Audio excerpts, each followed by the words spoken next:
আসসালামু আলাইকুম। সকলের উদ্দেশ্যে একটা কথা বলতে চাই। সবাই টিকটক চালাই আমরা সবাই। সবার মনে কোনো না কোনো কথা থাকে, বলে, কেউ বলে না। তো আমি আজকে একটা উদ্দেশ্যে কথা বলতে চাই। প্রত্যেকেরই একটা করে আইডি আছে, প্রত্যেকেই টিকটক চালান। এটা হচ্ছে গিয়ে টিকটক জগৎটা হচ্ছে একটা কাল্পনিক জীবন, এর সাথে বাস্তবে কোনো মিল নাই।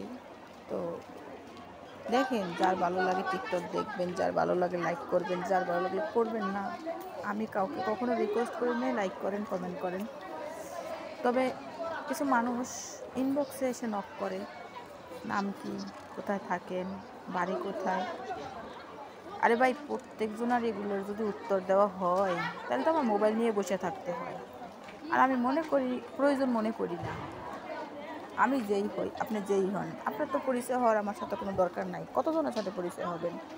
হাজারো মানুষ টিকটক চালায়, আপনি কতজনের সাথে পরিচয় হবেন?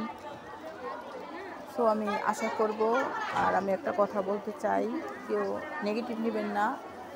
আশা করি আমার কথাটা বুঝতে পারবেন যে এটা হচ্ছে গিয়ে আপনার আইডিয়া আছে, টিকটক করেন, আর মন চায় আমি লাইক দেবো, না মন চায় লাইক দেবো না, সেটা সম্পূর্ণ আমার ইচ্ছা। আবার আপনারও ইচ্ছা হলে লাইক দিবেন, না হলে দিবেন না।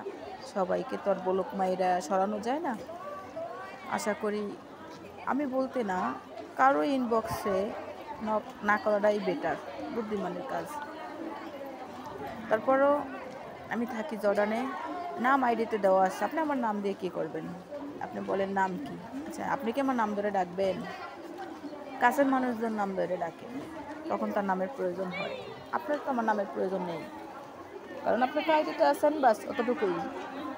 নাম কি, বিয়ে হয়েছে কি, বাচ্চা কাচ্চা আছে কি, হাজব্যান্ড আছে কি, এত কিছু তো আপনার দরকার না। টিকটক একটা কাল্পনিক জায়গা, কাল্পনিক থাক না, কাল্পনিক নিয়ে। বাচ্চা কাচ্চা, আমার দুজন বাচ্চা কাচ্চা আছে, 2টা ছেলে 2টা মেয়ে, আলহামদুলিল্লাহ। আমার স্বামী আছে, বাংলাদেশে থাকে, আমি জর্ডানে থাকি। আমরা দুজনে ইনকাম করি। আমার স্বামী একজন ইঞ্জিনিয়ার।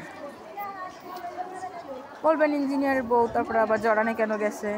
আমরা একটা তাজমহল গড়বো, তো তাই আমাদের অনেক টাকার প্রয়োজন।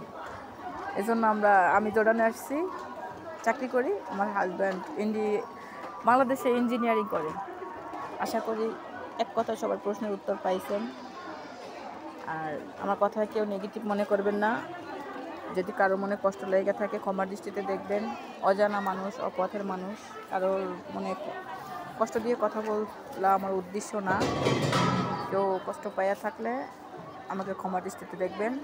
আবারও বলছি, আশা করি আমার এই ভিডিও থেকে কিছু ভালো শিক্ষা নেবেন, কিন্তু মনে মানতে কষ্ট নিয়েন না। আমার জেলা পিরোজপুর, আপনার জেলা কোথায় বলে দেন কমেন্টে। আল্লাহ হাফেজ।